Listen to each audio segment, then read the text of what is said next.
Hello dear friends, നമ്മുടെ NIOS അക്കൗണ്ടൻസിയിൽ ഏറ്റവും പ്രധാനപ്പെട്ട ഒരു ടോപ്പിക്കാണ് ഫിനാൻഷ്യൽ സ്റ്റേറ്റ്മെൻറ്റ്.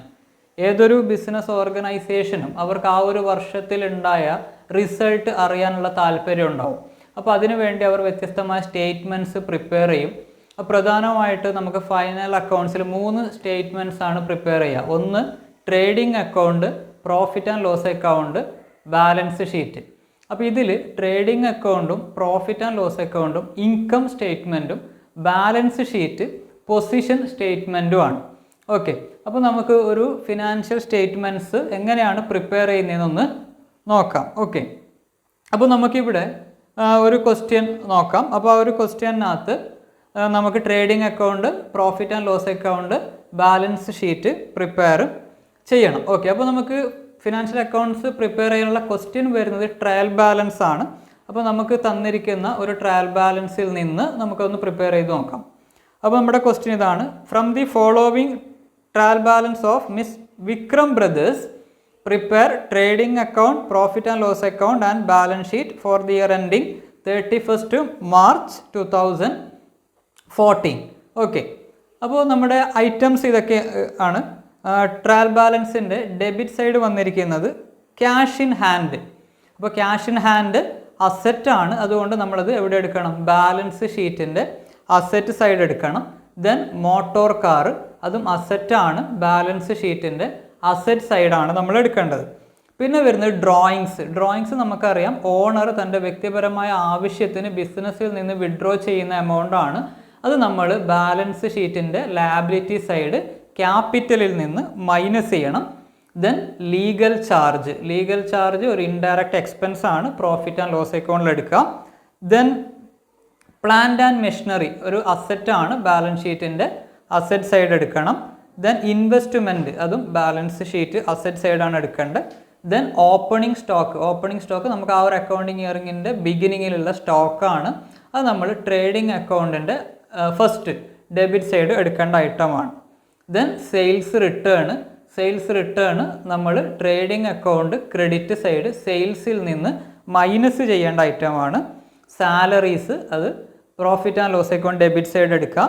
ഡിസ്കൗണ്ട് അലൗഡ് നമ്മൾക്ക് എക്സ്പെൻസ് ആണ്, നമ്മൾ കൊടുക്കുന്നതാണ്, അതും പ്രോഫിറ്റ് ആൻഡ് ലോസ് അക്കൗണ്ടിൻ്റെ ഡെബിറ്റ് സൈഡ് എടുക്കാം. ദെൻ ക്യാരേജ് ഇൻവേർഡ് എന്ന് പറയുന്നത് ഒരു ഡയറക്റ്റ് എക്സ്പെൻസ് ആണ്, അതുകൊണ്ട് അത് നമ്മൾ ട്രേഡിംഗ് അക്കൗണ്ടിൻ്റെ ഡെബിറ്റ് സൈഡ് എടുക്കണം. അപ്പോൾ ട്രേഡിംഗ് അക്കൗണ്ടിൻ്റെ ഡെബിറ്റ് സൈഡ് നമ്മൾ ഡയറക്റ്റ് എക്സ്പെൻസ് ആണ് എടുക്കുക. അപ്പോൾ ക്യാരേജ് എന്നുണ്ടെങ്കിലും ക്യാരേജ് ഇൻവേർഡ് എന്നാണെങ്കിലും നമ്മൾ ട്രേഡിംഗ് അക്കൗണ്ടിൻ്റെ ഡെബിറ്റ് സൈഡ് എടുക്കാം. ദെൻ വേജസ്, അതും ഒരു ഡയറക്റ്റ് എക്സ്പെൻസ് ആണ്, ട്രേഡിംഗ് അക്കൗണ്ടിൻ്റെ ഡെബിറ്റ് സൈഡ് എടുക്കാം. Then postage profit and loss അക്കൗണ്ടിൻ്റെ ഡെബിറ്റ് സൈഡ് എടുക്കാം. ദെൻ ഡെപ്റ്റേഴ്സ് മീൻസ് നമുക്ക് ഇങ്ങോട്ട് പൈസ തരാനുള്ള ആളുകളാണ്, ബാലൻസ് ഷീറ്റിൻ്റെ അസറ്റ് സൈഡിലാണ് എടുക്കേണ്ടത്. Then interest profit and loss account debit side എടുക്കുക, നമ്മൾ ഇൻട്രസ്റ്റ് പെയ്ഡ് ആണ്. ദെൻ ഇൻഷുറൻസ് പ്രീമിയം നമ്മുടെ എക്സ്പെൻസ് ആണ്, പ്രോഫിറ്റ് ആൻഡ് ലോസ് അക്കൗണ്ടിൻ്റെ ഡെബിറ്റ് സൈഡ് എടുക്കാം. ദെൻ പർച്ചേസസ് ട്രേഡിംഗ് അക്കൗണ്ടിൽ നമ്മൾ ഓപ്പണിംഗ് സ്റ്റോക്കിൻ്റെ തൊട്ട് താഴെ എടുക്കേണ്ട ഐറ്റമാണ് പർച്ചേസ്. ഓക്കെ, ഇത് നമ്മുടെ ക്രെഡിറ്റ് സൈഡ് വന്നിരിക്കുന്ന ഐറ്റംസ് ക്യാപിറ്റൽ നമുക്കറിയാം ബാലൻസ് ഷീറ്റിൻ്റെ ലയബിലിറ്റി സൈഡിലാണ് എടുക്കേണ്ടത്. ഡിസ്കൗണ്ട് റിസീവ്ഡ് ഇൻഡയറക്റ്റ് ഇൻകം ആണ്, പ്രോഫിറ്റ് ആൻഡ് ലോസ് അക്കൗണ്ടിൻ്റെ ക്രെഡിറ്റ് സൈഡ് എടുക്കുക. സെയിൽസ് ട്രേഡിംഗ് അക്കൗണ്ടിൻ്റെ ക്രെഡിറ്റ് സൈഡ് എടുക്കുക. ക്രെഡിറ്റേഴ്സ് നമ്മൾ അങ്ങോട്ട് പൈസ കൊടുക്കാനുള്ള ആളുകളാണ്, ബാലൻസ് ഷീറ്റിൻ്റെ ലയബിലിറ്റി സൈഡിൽ എടുക്കുക. ദെൻ ഇൻട്രസ്റ്റ് ഓൺ ഇൻവെസ്റ്റ്മെൻറ്റ് നമുക്ക് കിട്ടിയതാണ്, നമ്മുടെ ഇൻവെസ്റ്റ്മെൻറ്റിന് കിട്ടിയ ഇൻട്രസ്റ്റ് നമ്മുടെ ഇൻകം ആണ്, പ്രോഫിറ്റ് ആൻഡ് ലോസ് അക്കൗണ്ടിൻ്റെ ക്രെഡിറ്റ് സൈഡ് കൊടുക്കുക. പർച്ചേസ് റിട്ടേൺ നമ്മൾ ട്രേഡിംഗ് അക്കൗണ്ടിൽ പർച്ചേസിൽ നിന്ന് മൈനസ് ചെയ്യണം. ബിൽസ് പേയബിൾ എന്ന് പറയുമ്പോൾ നമ്മൾ കൊടുക്കാനുള്ളതാണ്, ലയബിലിറ്റിയാണ്, അതുകൊണ്ട് ബാലൻസ് ഷീറ്റിൻ്റെ ലയബിലിറ്റി സൈഡിൽ എടുക്കണം. ഓക്കെ, അപ്പോൾ ഇത്രയും കാര്യങ്ങളാണ് നമ്മുടെ ട്രയൽ ബാലൻസിൽ തന്നിട്ടുള്ളത്. കൂടാതെ നമുക്ക് അഡ്ജസ്റ്റ്മെൻ്റ് ആയിട്ട് എന്തുണ്ട്, ക്ലോസിംഗ് സ്റ്റോക്കും കൂടി തന്നിട്ടുണ്ട്. അപ്പോൾ ക്ലോസിംഗ് സ്റ്റോക്ക് നമ്മൾ 2 സ്ഥലത്ത് എടുക്കണം. അഡ്ജസ്റ്റ്മെൻറ്റിൽ തരുന്ന എല്ലാ കാര്യങ്ങളും 2 സ്ഥലത്ത് എടുക്കണം. ഒന്ന് ട്രേഡിംഗ് അക്കൗണ്ടിൻ്റെ ക്രെഡിറ്റ് സൈഡിൽ എടുക്കണം, കൂടാതെ ബാലൻസ് ഷീറ്റിൻ്റെ അസറ്റ് സൈഡ് കൂടി എന്തെടുക്കുക, ക്ലോസിംഗ് സ്റ്റോക്ക് എടുക്കണം. ഓക്കെ, അപ്പോൾ നമുക്ക് ട്രയൽ ബാലൻസ് കഴിഞ്ഞിട്ട് അഡ്ജസ്റ്റ്മെൻ്റ് ആയിട്ട് തരുന്ന എല്ലാ അഡീഷണൽ ഇൻഫർമേഷൻസും നമ്മൾ 2 സ്ഥലങ്ങളിൽ എടുക്കേണ്ടതുണ്ട്. ഓക്കെ, അപ്പോൾ ഇത്രയാണ് നമ്മുടെ ക്വസ്റ്റ്യൻ. അപ്പോൾ നമുക്ക് ഇതിൻ്റെ ആൻസറിലോട്ടൊന്ന് പോവാം. ഓക്കെ, അപ്പോൾ നമുക്ക് ഇതിൻ്റെ ഫോർമാറ്റ് വരുന്നത്, ട്രേഡിംഗ് അക്കൗണ്ടിൻ്റെ ഫോർമാറ്റ് വരുന്നത് നമുക്ക് 4 കോളംസ് ആണ് വരുന്നുള്ളത്. പെർട്ടിക്കുലർ എമൗണ്ട്, ദെൻ ക്രെഡിറ്റ് സൈഡിലും പെർട്ടിക്കുലർ എമൗണ്ട്, ഇങ്ങനെ 4 കോളംസ് ആണ് നമുക്ക് ട്രേഡിംഗ് അക്കൗണ്ടിന് വരുന്നത്. അപ്പോൾ നമ്മൾ ആദ്യം ട്രേഡിംഗ് അക്കൗണ്ടാണ് പ്രിപ്പയർ ചെയ്യുക. ഹെഡിങ് കൊടുക്കുക ട്രേഡിംഗ് അക്കൗണ്ട്, ആരുടെ ആണോ നമ്മുടെ ക്വസ്റ്റ്യനിൽ പറഞ്ഞിരിക്കുന്നത്. അപ്പോൾ ഇവിടെ trading account of mister Vikram ബ്രദേഴ്സിൻ്റെ ആണ്, അത് എഴുതുക. ദെൻ ഇയർ ഏത് വർഷത്തെയാണ്. അപ്പോൾ ഇത് 31 മാർച്ച് 2014 31 മാർച്ച് 2014 നമ്മുടെ ഇയർ വരുന്നത് കൊടുക്കുക. ദെൻ ഇത് പെർട്ടിക്കുലർ കോളമാണ്, ഇത് എമൗണ്ട് കോളം, ഇത് വീണ്ടും പെർട്ടിക്കുലർ എമൗണ്ട്. ഇതാണ് നമ്മുടെ കോളം ഹെഡിങ് വരുന്നത്. ഇത് നമ്മുടെ ഡെബിറ്റ് സൈഡ്, ഇത് ക്രെഡിറ്റ് സൈഡ്. ഓക്കെ, അപ്പോൾ ട്രേഡിംഗ് അക്കൗണ്ടിൽ നമുക്ക് ആദ്യം വരുന്ന ഐറ്റം എന്ന് പറഞ്ഞാൽ ഓപ്പണിംഗ് സ്റ്റോക്കാണ്, ആ വർഷത്തെ ഓപ്പണിംഗ് സ്റ്റോക്ക്. അപ്പോൾ നമ്മുടെ ക്വസ്റ്റ്യനിൽ എത്രയാണ് ഓപ്പണിംഗ് സ്റ്റോക്ക് തന്നിട്ടുള്ളതെന്ന് നോക്കാം. ഓപ്പണിംഗ് സ്റ്റോക്ക്, അപ്പോൾ ഇതാ ഓപ്പണിംഗ് സ്റ്റോക്ക് എത്രയാണ് ക്വസ്റ്റ്യനിൽ പറഞ്ഞിരിക്കുന്നത് 35,000 രൂപ. അപ്പോൾ എമൗണ്ട് കോളത്തിൽ എഴുതാം 35,000 രൂപ. ദെൻ ഓപ്പണിംഗ് സ്റ്റോക്ക് കഴിഞ്ഞാൽ ഡെബിറ്റ് സൈഡ് പിന്നെ വരേണ്ട ഐറ്റംസ് ആണ് പർച്ചേസ് എത്രയാണ് ക്വസ്റ്റ്യനിൽ നോക്കാം. പർച്ചേസ് 80,000. അപ്പോൾ എഴുതാം 80,000. ഇവിടെ എമൗണ്ട് കോളത്തിൽ എഴുതരുത്. എഴുതുന്നതിന് മുമ്പ് ഒരു കാര്യം കൂടി ശ്രദ്ധിക്കുക, നമ്മുടെ പർച്ചേസ് റിട്ടേൺ ഉണ്ടോ നോക്കണം. പർച്ചേസ് റിട്ടേൺ ഇല്ല എന്നുണ്ടെങ്കിൽ നിങ്ങൾ എന്ത് ചെയ്യുക, പർച്ചേസ് ഡയറക്റ്റ് എമൗണ്ട് കോളത്തിൽ എഴുതാം. പക്ഷെ പർച്ചേസ് റിട്ടേൺ ഉണ്ടെങ്കിൽ ഇവിടെ എഴുതരുത്. ഇവിടെ എന്ത് ചെയ്യണം, 80,000 എന്ന് എഴുതിയിട്ട് മൈനസ് എന്ത് ചെയ്യുക, പർച്ചേസ് റിട്ടേൺ. അപ്പോൾ മൈനസ് പർച്ചേസ് റിട്ടേൺ എന്ന് എഴുതിയിട്ട് എത്രയാണോ പർച്ചേസ് റിട്ടേണിൻ്റെ ബാലൻസ് ക്രെഡിറ്റ് സൈഡിലാണ് വരിക. അപ്പോൾ 3,800 ആണ് എന്ത് വരുന്നത്, പർച്ചേസ് റിട്ടേൺ വരുന്നത് 3,800. അപ്പോൾ 80,000 നിന്ന് 3,800 മൈനസ് ചെയ്തിട്ട് 76,200 എന്ത് ചെയ്യുക, എമൗണ്ട് കോളത്തിൽ എഴുതുക. ദെൻ നമ്മുടെ ഡയറക്റ്റ് എക്സ്പെൻസ് എന്തൊക്കെ ഐറ്റംസ് ഉണ്ട് നോക്കുക. വേജ്, കാരേജ്, ഇങ്ങനെയുള്ള ഡയറക്റ്റ് എക്സ്പെൻസ് നമ്മുടെ ക്വസ്റ്റ്യനിൽ എന്തൊക്കെ ഉണ്ട് നോക്കുക. അപ്പോൾ ഇവിടെ നമുക്ക് പറഞ്ഞിരിക്കുന്ന ഡയറക്റ്റ് എക്സ്പെൻസ് വേജ് ഉണ്ട്. അപ്പോൾ എടുക്കുക വേജസ്. എത്രയാണ് വേജസിൻ്റെ എമൗണ്ട് ക്വസ്റ്റ്യനിൽ പറയുന്നത് നോക്കുക, 21,000 റുപ്പീസ് ആണ്.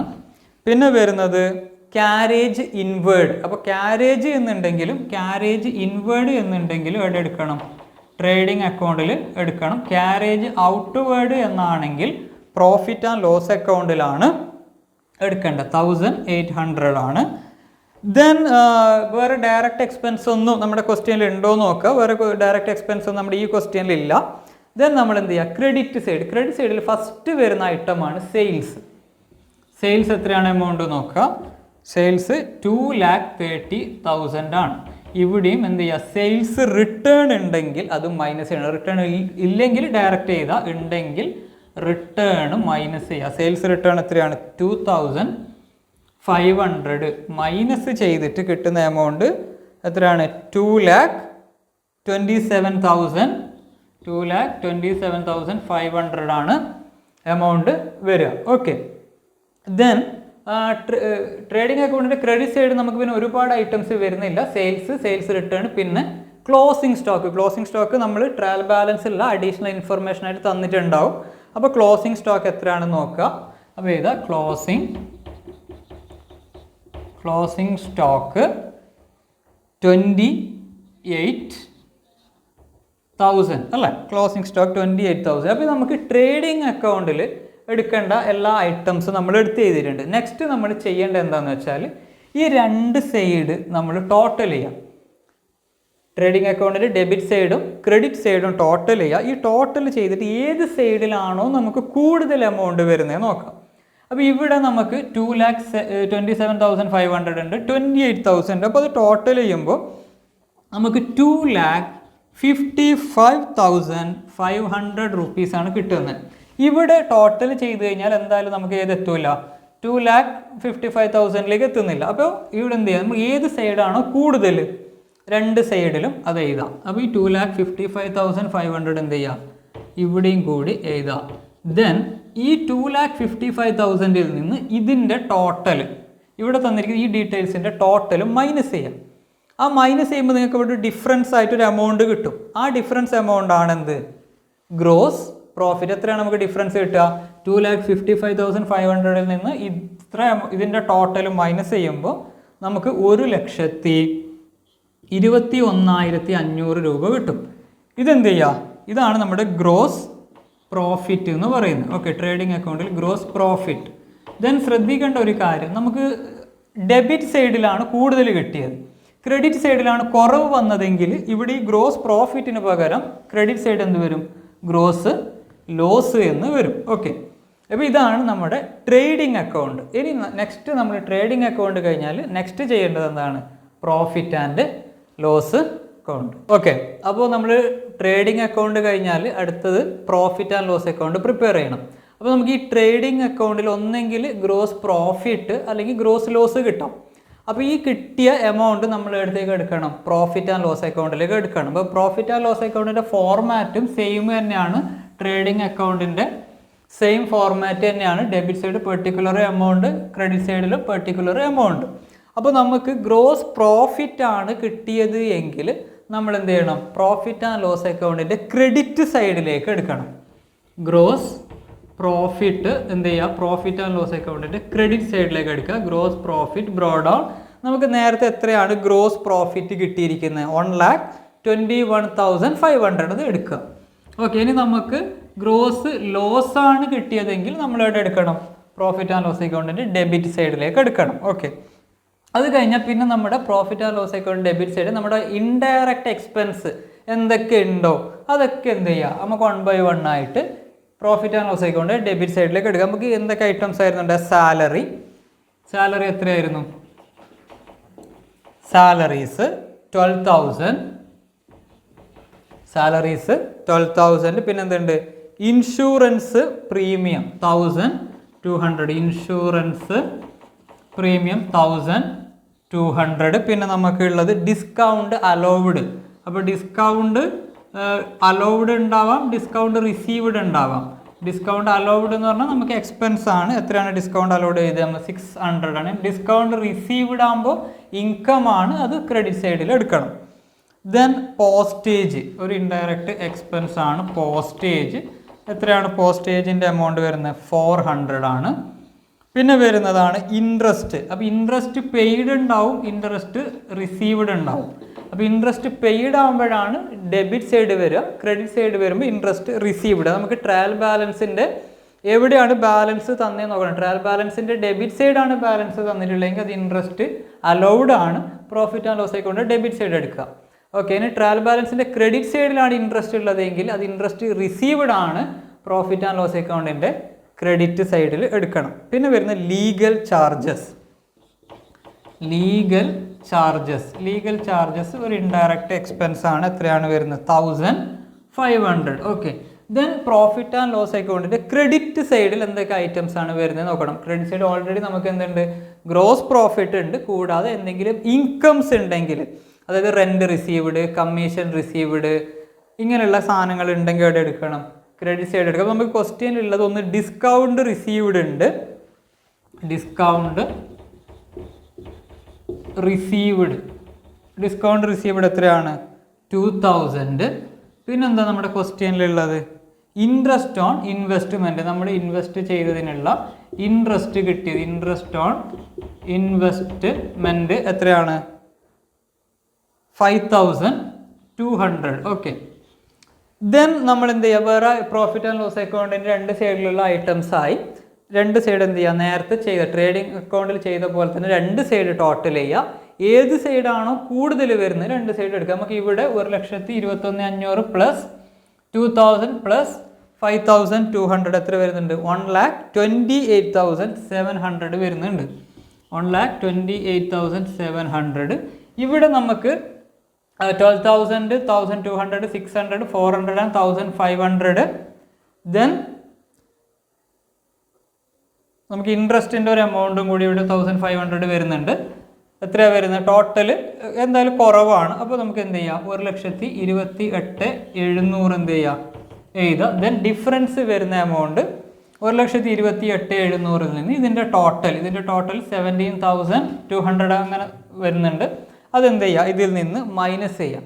ആ മൈനസ് ചെയ്യുമ്പോൾ നമുക്ക് കിട്ടുന്ന എമൗണ്ടാണ് 1,11,500 റുപ്പീസ്. ഇതാണ് എന്ത്? Net profit.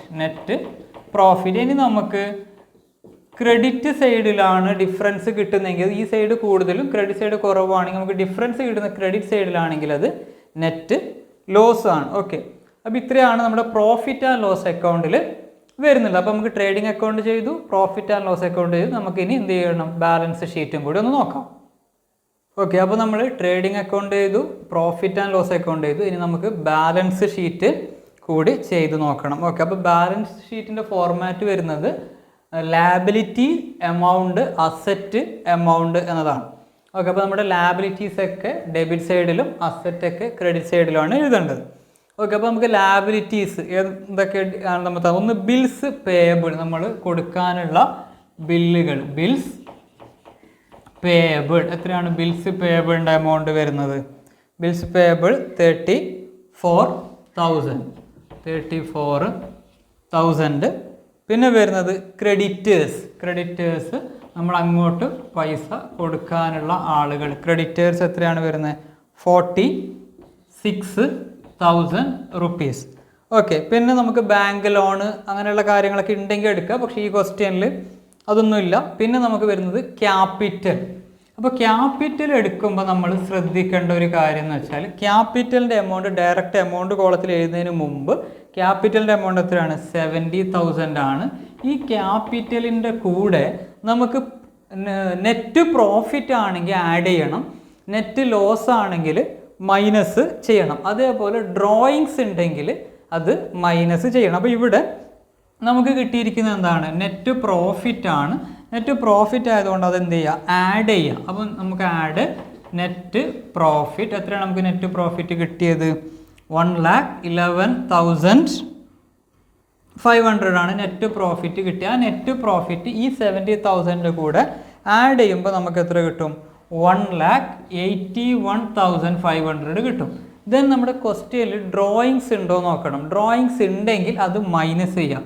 അപ്പോൾ ലെസ് ഡ്രോയിങ്സ് എത്രയാണ് നമ്മുടെ ക്വസ്റ്റ്യനിലുള്ളത്? ഡ്രോയിങ്സ് 48,000. അപ്പോൾ ഈ 48,000 ഇതിൽ നിന്ന് മൈനസ് ചെയ്തിട്ട് ബാക്കി വരുന്ന എമൗണ്ടാണ് നമ്മൾ എവിടെ എഴുതേണ്ടത്?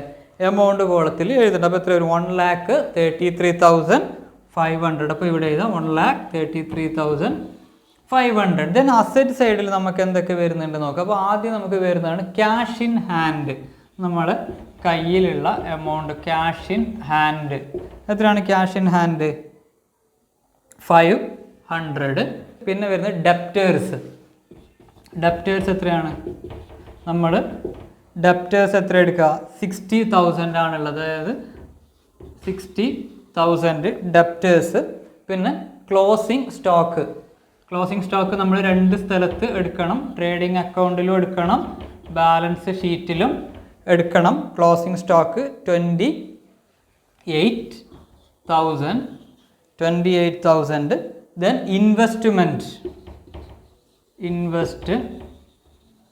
ഇൻവെസ്റ്റ്മെൻറ്റ് എത്രയാണ്?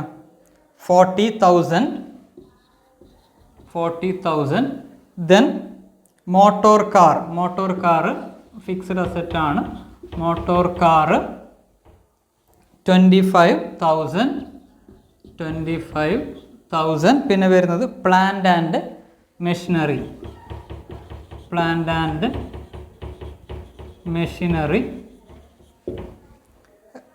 60,000. ഓക്കെ, അപ്പോൾ ഇത്രയും കാര്യങ്ങളാണ് നമുക്ക് ഇവിടെ വരുന്നത് ബാലൻസ് ഷീറ്റിൽ വരുന്നുള്ളത്. ദെൻ നമ്മൾ എന്ത് ചെയ്യാന്ന് വെച്ചാൽ 2 സൈഡ് ടോട്ടൽ ചെയ്യാം. അപ്പോൾ ബാലൻസ് ഷീറ്റിന് രണ്ട് സൈഡ് നമ്മൾ ടോട്ടൽ ചെയ്യുക, അസറ്റ് സൈഡ് ടോട്ടൽ ചെയ്യുക, അതേപോലെ ലാബിലിറ്റി സൈഡ് ടോട്ടൽ ചെയ്യുക. അപ്പോൾ നമുക്ക് ഈ ടോട്ടൽ ചെയ്യുന്ന സമയത്ത് 2,13,500 രണ്ട് സൈഡ് നമുക്ക് വരുന്നുണ്ട്. അപ്പോൾ ബാലൻസ് ഷീറ്റ് നമുക്ക് എപ്പോഴും എന്തായിരിക്കണം, രണ്ട് സൈഡ് ഈക്വൽ ആയിരിക്കണം. ബാലൻസ് ഷീറ്റിൻ്റെ അസറ്റ് സൈഡും അതേപോലെ ലാബിലിറ്റി സൈഡ് ഈക്വൽ ആവണം, എങ്കിൽ മാത്രമേ നമ്മൾ ചെയ്ത ബാക്കിയുള്ള എല്ലാ കാര്യങ്ങളും കൃത്യമായി എന്ന് നമുക്ക് ഉറപ്പിക്കാൻ വേണ്ടി പറ്റും. Okay, thank you.